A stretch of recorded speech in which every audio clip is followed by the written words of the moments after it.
Hello everyone, today I would like to show how to create shadows of an object and calculate them.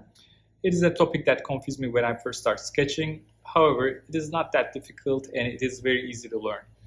Why do I like using shadows in my sketches? First of all, it is because they add realism to your drawing. Secondly, they create a nice background and frame your drawing so that your sketch stands out to the viewer.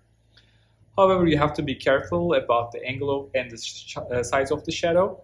Otherwise, it might end up dominating the whole drawing and overpowering your sketch.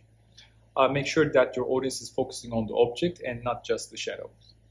I will start by demonstrating how to create the shadow of a very simple object, which is going to be a matchstick. And from there, we can sketch more complex objects such as cubes, and then we can trim that cube and drop its shadows. Furthermore, we can drop a shadow of an object against a wall, and we can drop the shadow of an object that is above the ground. And finally, maybe we can finish our tutorial by dropping the shadow of rounded objects such as cylinders and spheres.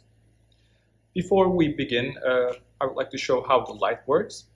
So let's say this is my X and Y coordinates, and I will place my object right in the middle of it.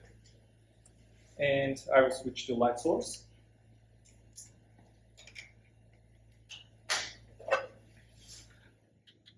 So the very first thing that you need to do is you have to decide where your light source is to calculate your shadow. Is it on the left-hand side of the object, or is it on the right-hand side of the object? At what angle the light is coming from? So in this case, in this example, it is coming from a 45-degree angle. So it is right in the between of that X and Y coordinates. So that's the very first thing that you need to do. You have to decide the angle of the light from top view, whether if it's closer to the Y-axis or X-axis, or is it right in the middle, 45 degrees. And the other thing that you need to do is you have to decide the height of the light source. Is it coming from way above, or is it coming from a narrow angle? So if it's a steep angle like this, your shadow will appear shorter than the object. But if it's a narrow angle, it will appear longer. Okay, so those are the things that we need to decide before we start sketching the shadow. Let's switch back to the main light source.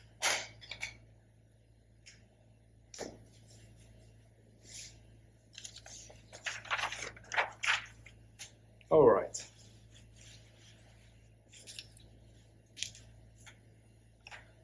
Now, I will sketch my matchstick from top view. This is the X and this is the Y coordinate. And my matchstick will be right in the middle of those. And my light source will be, let's say, coming from 45-degree angle. So this is the direction of the shadow. And I have to do the same thing from side view. This is the ground, and my matchstick will be right in the middle. And I have to decide whether if it's coming from a narrow angle, which will produce a long shadow, or steep angle.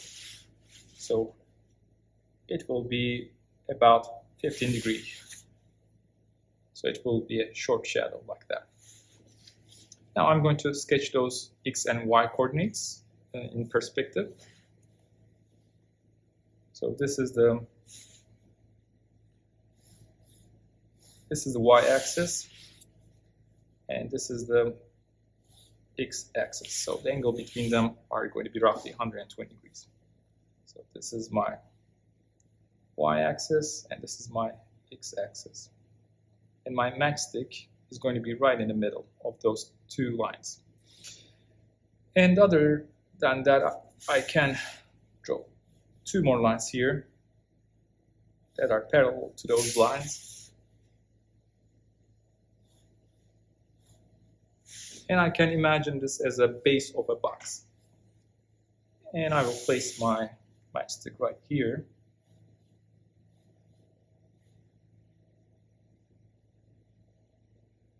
Just like that. And now I will draw those shadows. So from top view, it was coming from a 45-degree angle, which is going to be right in between those two lines. So which is going to be coming from this angle. So this angle matches that angle. And from side view, it is closer to 15-20 degree angle. So which is going to be roughly about that much. It will touch that top point, and then it will hit that 45-degree line. So that intersecting point will give me the shadow of my matchstick, which will be appearing something like this. So now let's imagine another matchstick right next to it. It's going to be the same matchstick, so which is going to be the same height. So I will draw a line towards that vanishing point, and from this point I will draw vertical lines.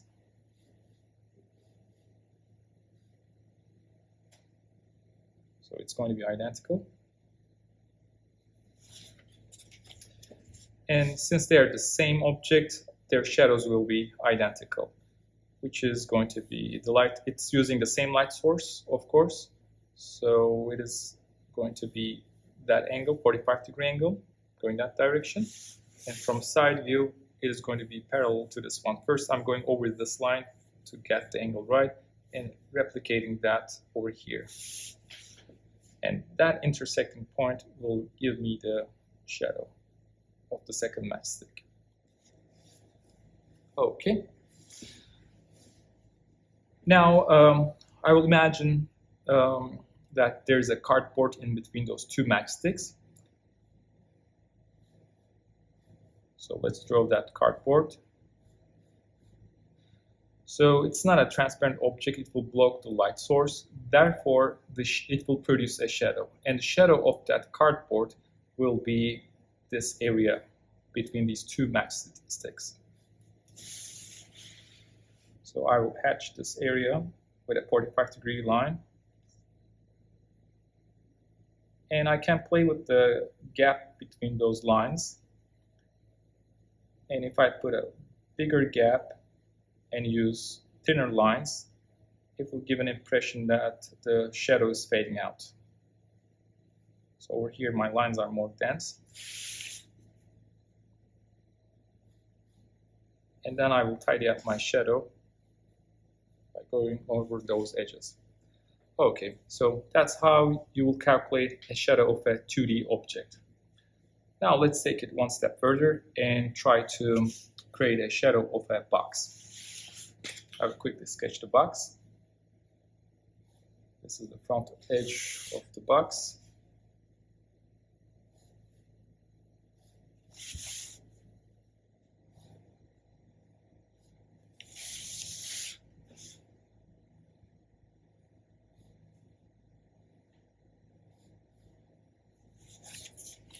And top surface.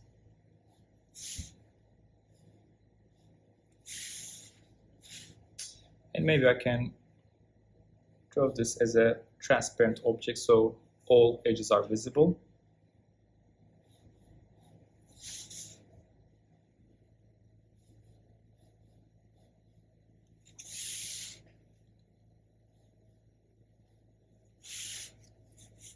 Okay, so this is my cube, my box. This time I will imagine every single edge as a separate matchstick. So, and I will try to drop the shadow of those matchsticks. When I'm doing that, the shadow of this matchstick won't be visible because it will be overlapping that object. But the shadows of those three matchsticks, those three edges will be visible. So let's start with the first one. I'm going to use the exact same light source. Maybe I will change the angle from side view, maybe make it longer. And from top view, that light was coming from a 45-degree angle. So that's the base of my matchstick. So 45-degree angle will be between that X and Y axis, going this direction. And angle from side view will be like that, more than 45 degrees. So it's going to produce a long shadow. And this will be the shadow of my first matchstick. it's going to be pretty long, longer than object because it's more than 45 degrees. Now I have to do the same thing for the other two. So 45-degree angle from top view, going this direction. And it will be at this angle from side view. So that will be the intersecting point. This is the shadow of the second matchstick. And the shadow of the third matchstick. So from 45-degree angle, going this way. And from side view, it will be touching here. Now, I will just connect those points with each other. This is the shadow of this matchstick, and this is the shadow of this matchstick. And from here, only this portion will be visible because the rest will be behind the object, so it won't be visible. And this is the area that I'm going to hatch. And be careful with the line weights. It has to be consistent with the light source. So if the light is coming from left-hand side, that means the lines over here on the right-hand side will appear darker than the left-hand side. So you can add some line weights and maybe the base part as well. It will cast its shadow, but those on the left-hand side will be lighter. And maybe we can slightly darken the inner contour lines. And now I will hatch this area. Again, maybe I will fade out my shadow by playing with the line weight and the gap between the lines.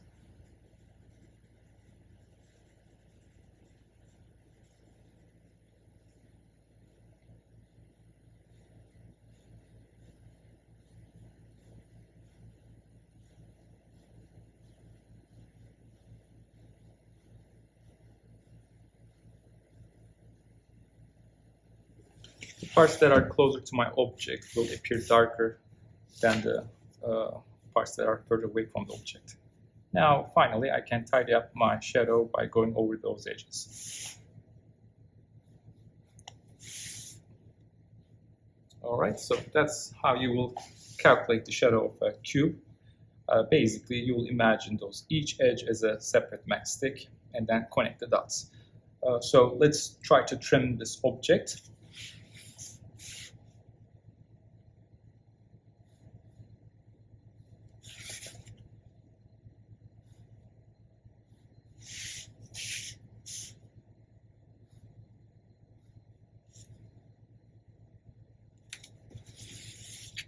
Maybe this time it can be narrow and longer on the other side, so it could be more rectangular.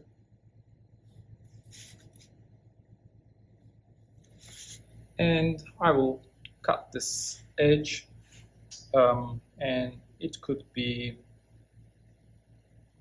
from half, so 0.5 units from the ground, and it could be 1/3 of this edge, so it will be this angle.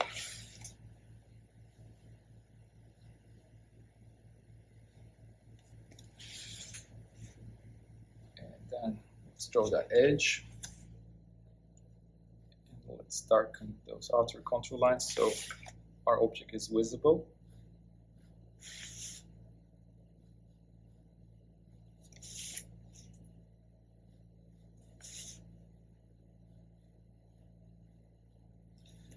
All right, so next we will imagine them as separate matchstick. Maybe we can make that edge visible so that it's easier to calculate.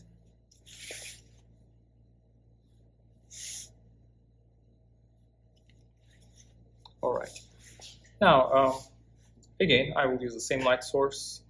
It will come from 45-degree angle, and maybe from side view it will be 50 degrees. And the shortcut is just from those bottom corners, draw lines that are parallel to each other, nice and long. But we also need the coordinate, the shadow of this corner. So therefore, I will imagine this one as another matchstick going up there. So, and therefore, I need to draw that same 45-degree line down here. Now I can start dropping the shadow.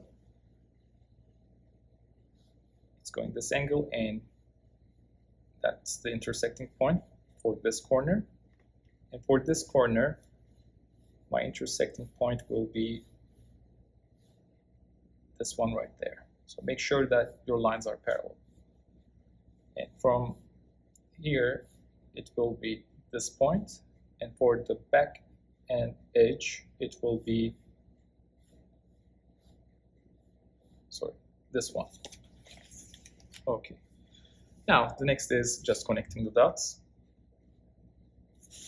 So I will connect these two big points, these two, and finally this front edge. So that will be my shadow. Now let's hatch that area again with 45-degree line. If those lines are parallel to your object, it might look like a part of your object. That is why I'm drawing them at 45-degree angle.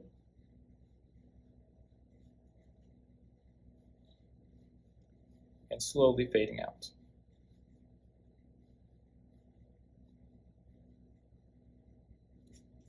Finally, I can tidy up.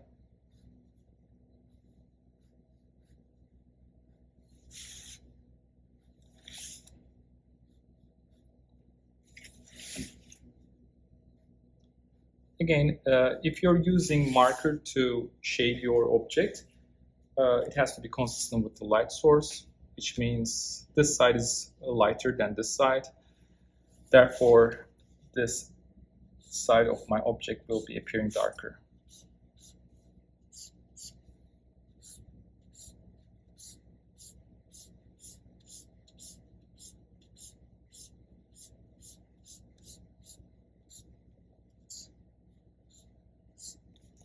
Okay, so make sure that everything is consistent, your line weights, the direction of the shadow, and the shading. Okay.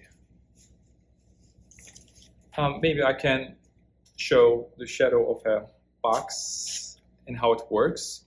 So put this box over here. I will again switch the light source.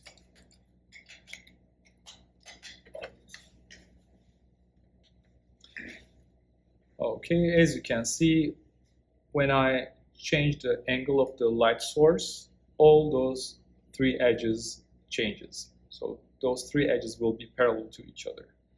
And if I change the height of the light source, it will become longer and shorter. If the light source is bigger than my object, it will produce smaller shadow. But if the light source, which I'm holding now, if it's smaller than the object, then the shadow will get bigger. But if it's the same size, it will produce the same size shadow. Okay.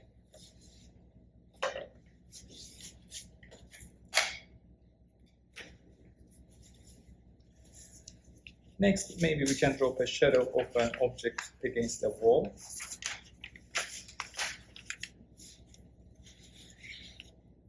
So let's imagine that we have a wall right here.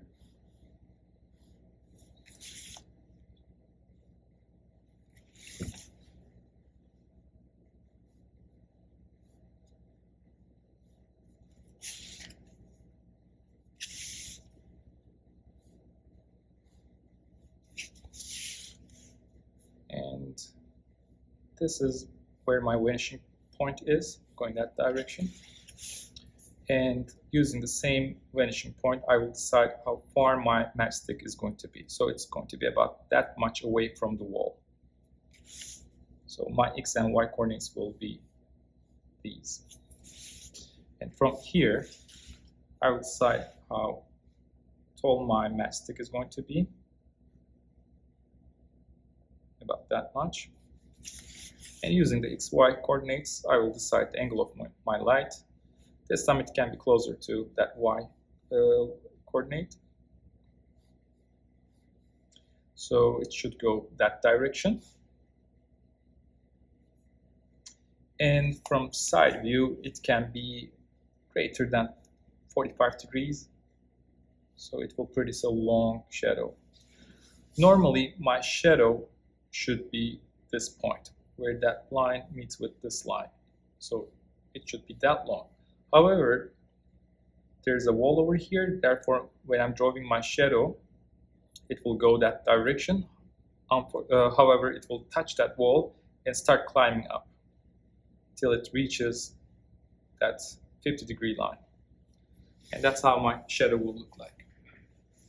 So using this technique, you can drop a shadow of a box and imagine that you're dropping a shadow of those 3 matchsticks against the wall. But for now, I will skip this part. Maybe in the future tutorials I can cover that topic. But that's how you calculate the shadow of an object that is against an obstacle. How about a shadow of an object that is above the ground?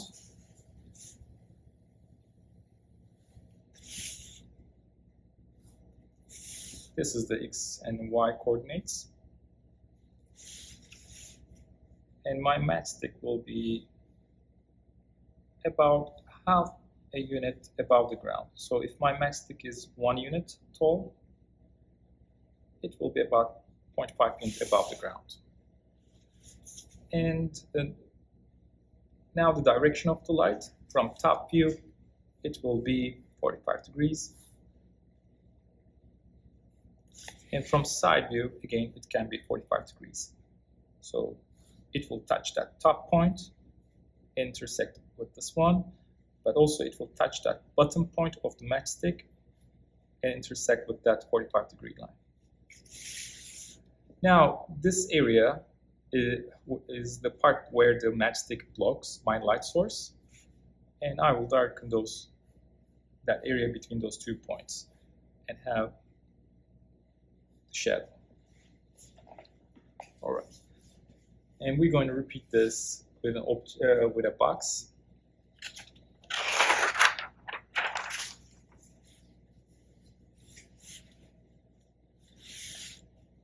So this time it can be a very thin box.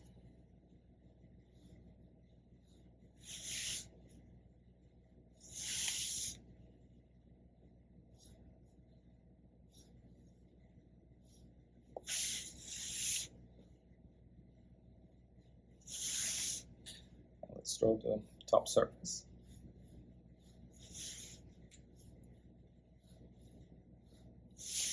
And this object should be about 1 unit above the ground. So if this is 1 unit, it should be about that much above the ground. And it has to be same with other edges.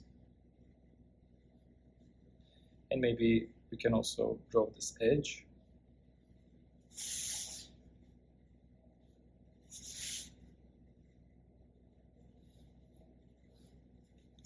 Just like that. And if we were to place this box on that surface, it should be touching those points. Okay, now I will imagine those 3 as, and not only 3, but all 4 as separate matchsticks and calculate their shadows. So it is going 45 degrees. And same angle for all 4. All right, so make sure that they're parallel to each other. Now I will decide the angle of the light. So maybe it's closer to 30 degrees, less than 45 degrees. So it will touch the top point and as well as the bottom point. And make sure that you're intersecting the correct lines. So this is the shadow of this edge. I will repeat it with this one. So again, it has to be parallel to those lines. It will touch that top edge as well as the bottom edge and intersect that 45-degree line, which is this one. And these two are going to be more challenging because there are a lot of lines overlapping, so make sure that you're intersecting with the correct lines. So again, get that angle right and touch that top edge, top corner, and bottom corner. So normally it's those 2 points. However, since it's behind the object, it won't be visible. And let's do this edge, and it will be this one. Okay, so these are the 4 shadows of those edges. Next is just connecting those dots. I will connect these upper points with each other, and these upper points with each other. But it will only, this part will be visible because the rest will be behind the object. And then I will connect these lower points of those 2. And then lower points of these 2. And it will be only that part will be visible. Let's darken the bottom part of the box so it's easier to see. Now I can hatch this area.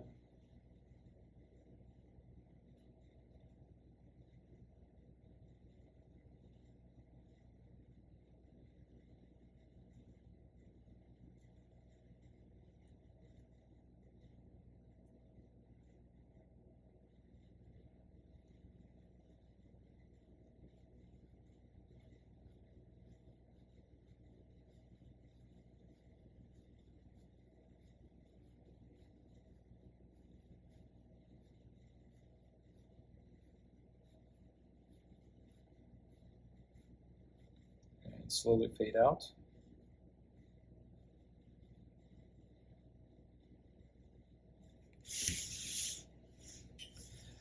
And let's darken the inner contour lines.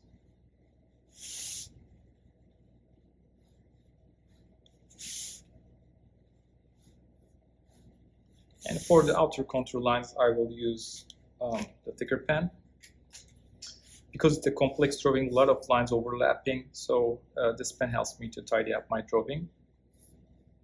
And while doing that, I'm applying line weight. The bottom part will be darker since the light is at the top. This edge will be thinner, and this edge will be darker.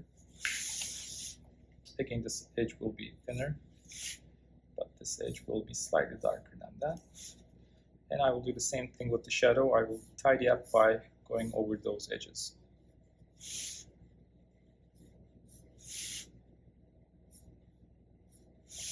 So that's how it's going to be. And finally, let's practice with round objects.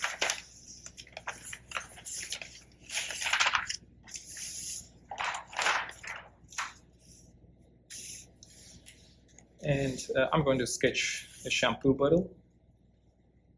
You already know how to sketch cylindrical objects. You start with the center axis and decide the height of the object, and then the width. So it could have this truncated look. So shorter at the top, wider at the bottom, and then it can have a cap that is looking like this. Now I'm going to place the ellipses.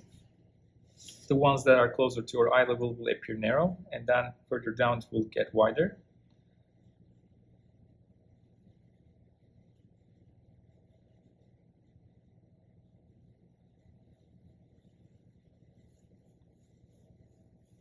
So it's wider at the bottom. And then I'm going to connect those ellipses with straight lines. And I'm applying line weight. This side is going to be darker than that side, which means the light source is on the left-hand side. Same with the cap, it has to be consistent. So if I'm using a dark line here, I have to do the same on this side. Okay, so that's my bottle. And I will imagine the center axis of that cylinder as my matchstick. So my matchstick is from there to there. and I will decide the direction of that shadow using that matchstick as a reference. So the shadow will be going maybe that direction.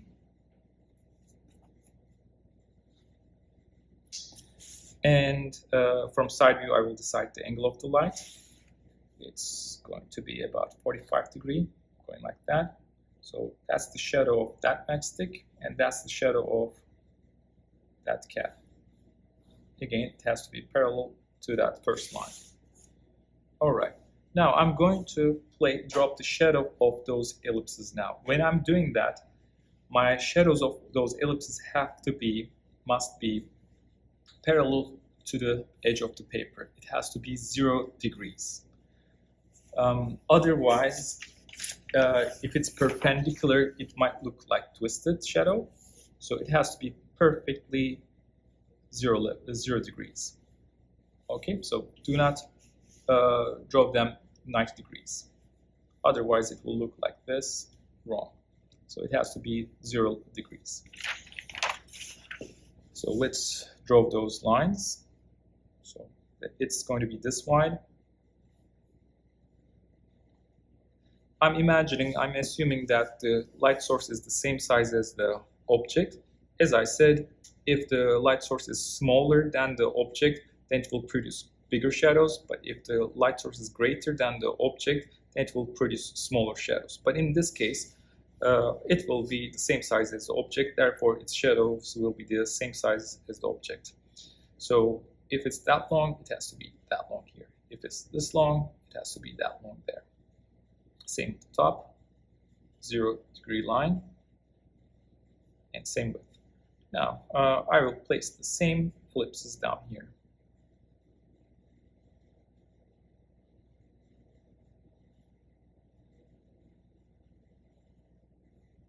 All right, now I will connect them with tangent line. So normally it should go like that, but since it's behind the object, only this part will be visible. And this, I will connect these two.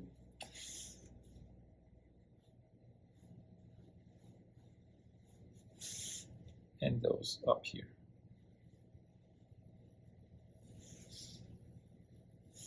Now, let's hatch that area.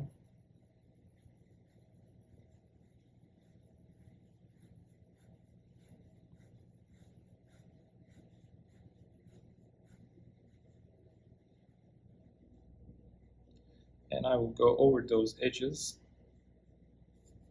so that my shadow is visible.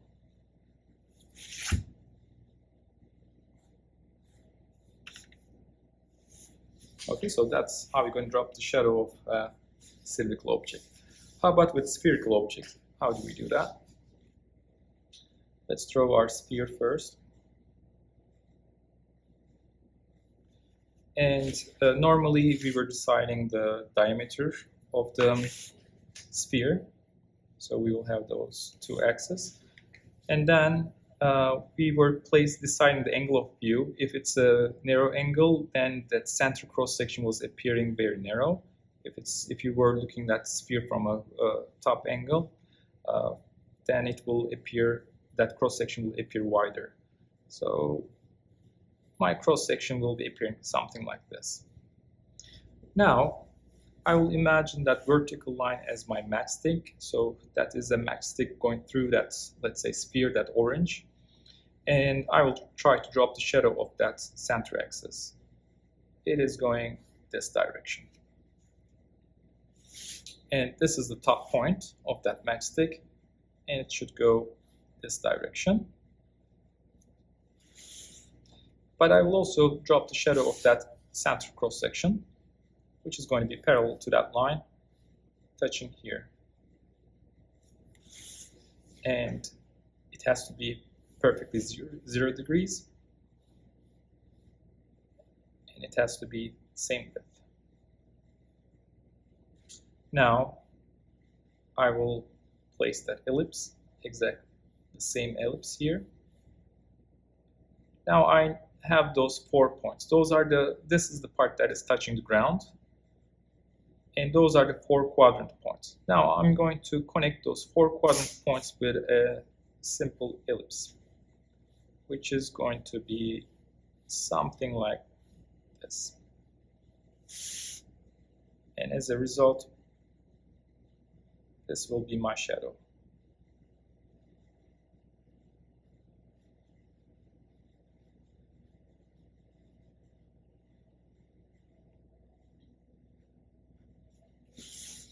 Okay, so dropping shadow of an object is that simple. As I said, simplify it. Imagine those center axes, those edges as matchsticks, and then calculate it slowly. In the following tutorials, maybe we can work on more complex objects and drop their shadows, such as we can design a toaster right next to a wall and drop its shadow against the wall.